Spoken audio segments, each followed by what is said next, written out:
Olá pessoal, abençoado e seleto, Apóstolo Martins passando por aqui para trazer um recado de Deus para você, pastor, para você que é líder, para você que está na frente de uma obra a qual Deus escolheu, a qual Deus capacitou e entregou em suas mãos um rebanho.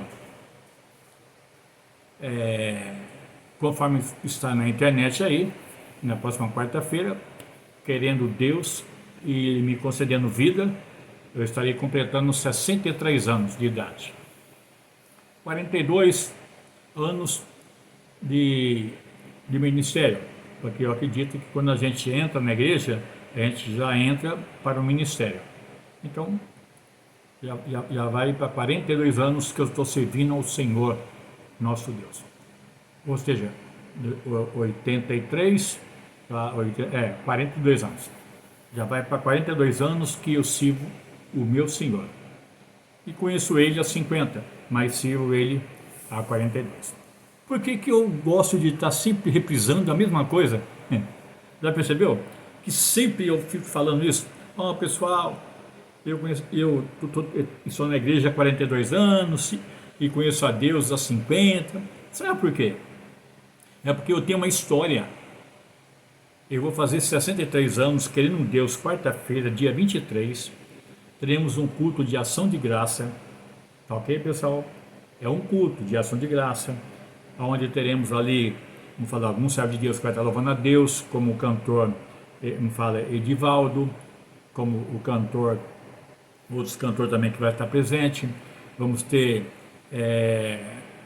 uma palavra com o apóstolo Montolo e outra palavra também com o doutor Enéas Rachid Góes. Enfim, vai ser um momento de a liderança estar reunida e está orando ao meu favor. E ao mesmo tempo eu agradecendo a Deus por mais um ano de vida.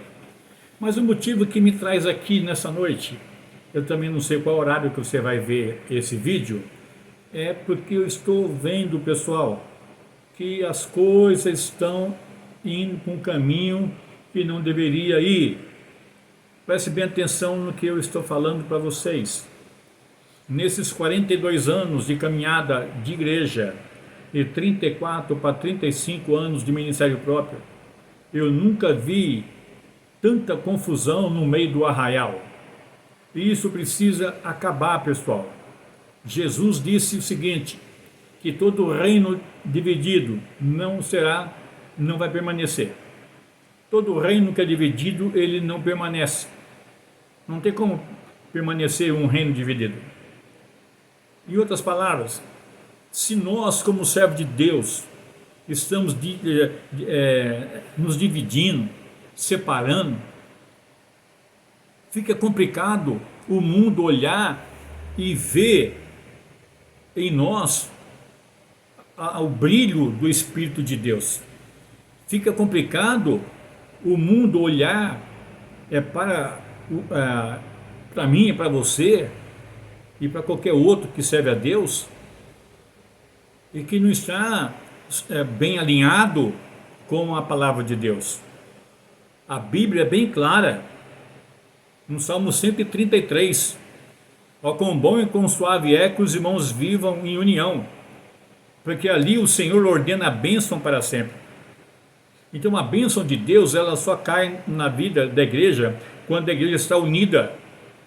A igreja primitiva, estudando, quando eu dava aula de teologia, eu fui professor durante muitos anos, tá? E tem muitos pastores hoje que é mestre e alguns são até dono e diretores também de instituto de teologia, que foram meus alunos no passado. Eu tinha esse orgulho, não orgulho do diabo, mas um orgulho santo que Deus me deu essa capacidade. Mas eu estou vendo que muitos não estão andando conforme Jesus pediu ao Pai, que a igreja fosse um só, assim como Ele é um só com o Pai. Olhando para a igreja primitiva, estudando na igreja, a história da igreja, a gente vai ver no livro de Atos dos Apóstolos, que para mim seria se eu fosse dar um nome no livro do Atos dos Apóstolos, eu daria Atos do Espírito Santo. Porque ali, no livro de Atos dos Apóstolos, ali mostra o ato do Espírito Santo, o trabalhar do Espírito Santo. E o Espírito Santo trouxe ali uma união tão grande, mas tão grande, entre os apóstolos, de tal maneira que a sombra de Pedro curava os enfermos, os lenços e aventais do apóstolo Paulo eram enviados aos enfermos, e os enfermos eram curados, e os demônios eram expulsos. De tal maneira que milagres extraordinários aconteciam, porque Pedro e João estavam unidos. E quando ambos iam orar, e deparou uma certa situação, que havia um coxo de nascença, 38 anos, né, bispo? 38 anos, ele estava mendigando na Porta Formosa, e ali, Pedro e João, eles falaram junto, olha para nós. Ali Pedro não falou, olha para mim, e nem João disse, olha para mim. Ambos disseram, olha para nós, porque tanto Pedro como João estavam unidos. Quando a liderança entender que nós não temos que estar defendendo uma tribo, uma placa, que fica lá fora tomando chuva, vento, sol, e assim por diante. Nós estamos aqui para pregar o Evangelho de Cristo, o Evangelho da graça. Preste bem atenção para quem é teólogo e quer aprender um pouco, eu vou dar para você esse ensinamento aqui agora. Existe 3 dispensações, a do Pai, a do Filho e a do Espírito Santo. A primeira começa com Deus, o segundo começa a dispensação de Jesus, quando ele veio, tá? Ele pregou o Evangelho do Reino, e a igreja está pregando o Evangelho da graça. Não confunda isso. Tem gente confundindo, pregando o Evangelho do Reino, em vez de pregar o Evangelho da graça. A igreja foi chamada para pregar o Evangelho da graça, entendeu? Assim como o Pai, o Filho e o Espírito Santo são 3. Então são 3, tá?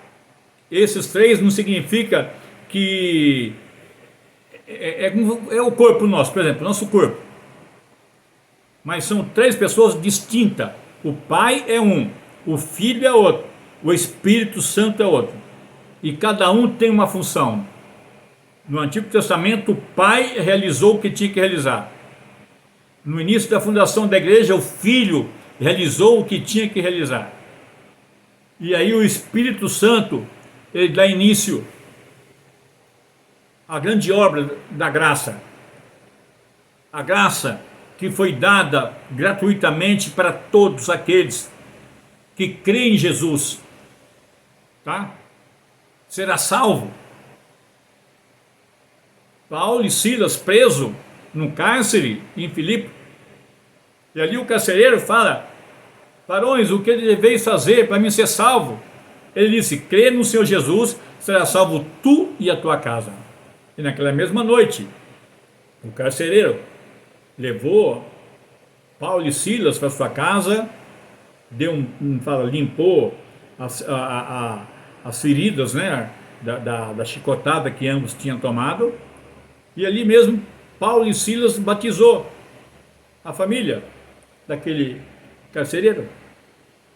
Então olha bem para mim aqui nos meus olhos, preste bem atenção no que eu vou falar. Em nome do Senhor Jesus, eu vou tornar a dizer, em nome do Senhor Jesus, a Bíblia diz que nós não podemos tomar o nome do nosso Deus em vão, porque Ele não tem ninguém por inocente. Jesus é Deus. Jesus é Deus, porque Ele disse, eu e o Pai somos um só. E se Ele disse que Ele e o Pai é um só, significa que Ele também é Deus. Então eu não posso tomar o nome de Jesus em vão, porque Jesus é Deus. O Espírito Santo também é Deus. E se alguém falar alguma coisa contra o Pai, contra o Filho, se arrependendo, tem perdão. Mas aquele que blasfemar contra o Espírito Santo, esse não tem perdão e não tem salvação. E nós estamos na graça, onde o Espírito Santo, conforme Jesus disse, que ele teria que ir para poder enviar o Espírito Santo, o Consolador. Aí eu te pergunto e você me responde aí nos comentários, por favor. A igreja está unida? A liderança está unida? Ou cada um está puxando a brasa para o seu peixinho? Infelizmente é o que está acontecendo.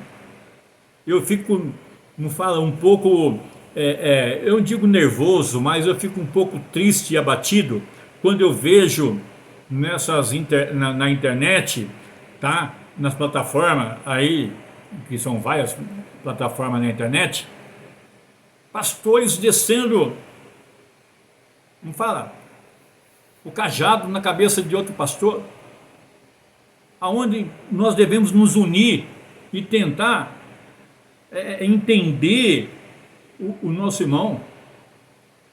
A gente vê, não fala, muitos aí na internet degrinindo a imagem do outro. Eu não estou aqui para defender nem A e nem B, e nem estou aqui também para condenar ninguém, porque quem sou eu para condenar?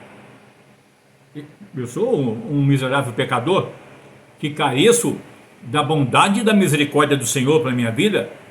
Então eu não posso condenar ninguém, porque na medida que eu condeno, eu vou ser condenado. Na medida que eu pesar você, eu serei pesado. Na medida que você me condenar, você vai ser condenado. Na medida que você me pesar, você vai ser pesado. Jesus fala isso. Jesus fala isso. Então, vamos procurar nos entender, pastores, em nome do Senhor Jesus. Eu não estou, não fala, dando indireta, nem A, e nem em B, nem em C. Não, eu estou falando de A a Z. Nós precisamos nos unir. Parar com essa picuinha, que eu sou melhor porque eu sou poliglota, eu falo 4 idiomas, eu sei falar o inglês, eu falo espanhol bem influente, eu falo o alemão, eu falo grego,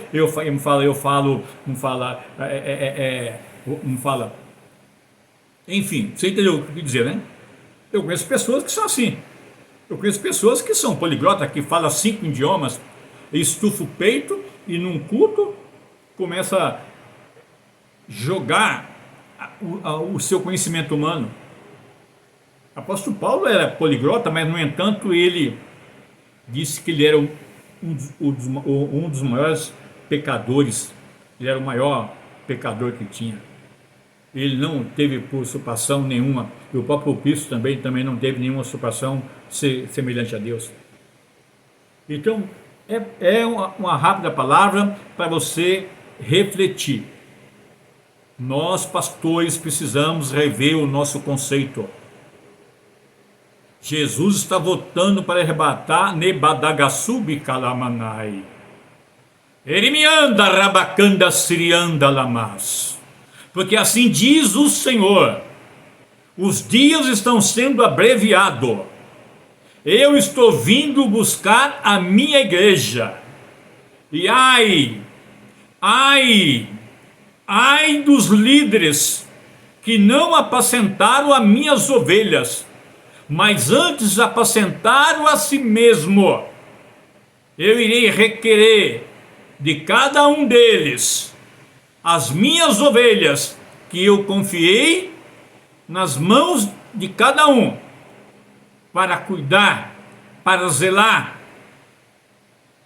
Assim diz o Senhor, Deus de Israel: olhai para o cenário do mundo e veja como o mundo está. Olhai para a igreja e veja o estado de frieza espiritual que se encontra a minha igreja. A minha igreja não foi levantada para ter grupo de A, de B, de C, não. A minha igreja foi levantada para orar, para pregar a palavra, e ganhar almas para o meu reino. O meu espírito está sobre a terra para convencer o homem do seu pecado, porque já é a última hora. Em breve a trombeta vai soar, os mortos vão ressuscitar primeiro, e aqueles que estiverem vivos na minha presença serão arrebatados num piscar e fechar de olhos. Assim diz o Senhor Deus de toda a terra e de todo o universo, o qual é o Senhor absoluto. Nunca houve um Deus antes dele, e nem depois dele haverá outro Deus semelhante. Este é o Deus que fala comigo neste momento. Este é o Deus que fala com você neste momento, meu pastor. Eu amo você, e você sabe que eu amo. Você sabe que eu amo você. Pastora, você sabe que eu amo você. Em Cristo Jesus, o amor ágape, o amor sincero. Eu amo, a minha esposa ama, porque eu e a minha esposa somos dois corpos unidos em um só, duas almas unidas em uma só. Portanto, deixará o homem seu pai e sua mãe, e ambos se unirão em uma só carne, e os dois se tornará em uma carne só. Então, eu e a minha esposa somos um só. Então, quando eu falo de mim, eu estou falando também automaticamente da minha esposa também, a bispa Roseli. Nós, mesmo sem conhecer você, líder, mesmo sem conhecer você, pastor aqui do Brasil, pastor da América, tá? Pastor do continente africano, e temos muitos pastores que já passaram aqui no Copan do continente africano, da Nigéria, de Moçambique, tá? De Maputo, enfim, não vou ficar aqui falando o nome dos pastores que já passaram pelo Copan, da Espanha, da Inglaterra, dos Estados Unidos, vários líderes que já passaram pelo Copan, e que Deus, nesses 34 para 35 anos, nos deu esta visão de tentar unir a liderança, um só propósito, um só corpo, com vários membros, uma só cabeça, que é Jesus. Ele é o cabeça dessa igreja. Então, meu querido líder, aprenda o que eu estou te dizendo para você. Não que eu sou melhor do que você. Você pode ter 10 faculdades aí, mas eu sou simplesmente um Amós, que trabalhava no meio da lavoura, e Deus chamou ele para profetizar. Ele se tornou um grande profeta, o profeta Amós. Então eu me enquadro como profeta Amós. Entendeu? Então Deus me chamou para isso. Então por isso que eu estou dando esse alerta para você. Não sou melhor do que você, e também não sou pior do que você. Nós somos um só em Cristo Jesus, e precisamos rever os nossos conceitos. Parar de ficar para ganhar like, para ganhar dinheiro aí na internet, falando mal de um, falando mal de outro. Em vez de você pregar o evangelho da graça, você fica pregando o evangelho do reino. O evangelho do reino, quem vai pregar vai ser os anjos, ou seja, os 144 mil, que são 12 mil de cada tribo de Israel. 144 mil mancebos, donzelos, virgens, que não tocou em mulheres. Eles irão pregar o evangelho do reino. Nós, eu, você, estamos pregando o evangelho da graça. O evangelho da graça. O evangelho da graça. O evangelho do reino é outra coisa. E se você quiser compartilhar conosco, Vai ser um prazer receber você na nossa humilde sede do Copan, Conselho de Pastor Missão Mundial e também Convenção de Pastor Missão Mundial. Por quê? A convenção agrega as igrejas, o conselho agrega os pastores, cantores, diáconos, presbíteros e assim por diante. Aí há um tratamento diferente. Há um tratamento diferente para os presidentes de igreja e também um tratamento diferente para os pastores e cantores itinerantes. Deu para entender? O tratamento é diferente, mas é tudo a mesma coisa. Ninguém é melhor do que ninguém. Todos nós somos iguais. Deu para entender? Deu para entender? Então coloque na sua agenda aí. Próxima quarta-feira agora teremos um culto de ação de graça na rua o João Rodrigues Chaves, número 200, CEP 028 34 170, freguesia do Ó, bem em frente ao hospital de Vila Brasilândia. Não tem como você errar. É um sobrado cinza, porta azul, a placa está lá com a minha foto e a foto da bispa, Igreja Apostólica Tabernáculo Divino, Ministério e Missão Mundial. Quero contar com você, pastor. E vamos nos unir, porque Jesus está voltando. Ele está voltando. Ok? Esse é o recado que eu tenho para dar para você nesse momento. Não sei qual horário você vai assistir, não sei se é à tarde, se é de manhã, se é de madrugada, não sei. Mas uma coisa eu peço, que aonde quer que chegue a minha imagem, não seja a minha imagem, mas a imagem do Deus Todo-Poderoso. Porque ele fez isso com o primeiro mártir, a saber, Estevão. Que não seja a minha voz, mas que seja a voz do Todo-Poderoso dizendo no seu coração: é tempo de santificação, é tempo de união entre a liderança. Eu vou ficando por aqui e até a próxima, querendo Deus. Deus te abençoe. Eu e a bispa amamos muito vocês. Por isso que nós estamos aqui, trazendo esse recado da parte de Deus. Shalom, Adonai. Compartilhe esse vídeo. Inscreva no nosso canal. Não ganhamos nada. O que nós ganhamos é a alegria de estar vivo para servir a Deus e servir você, pastor, bispo, diácono, presbítero e apóstolo. Beijão, até a próxima, querendo Deus. Shalom, Adonai.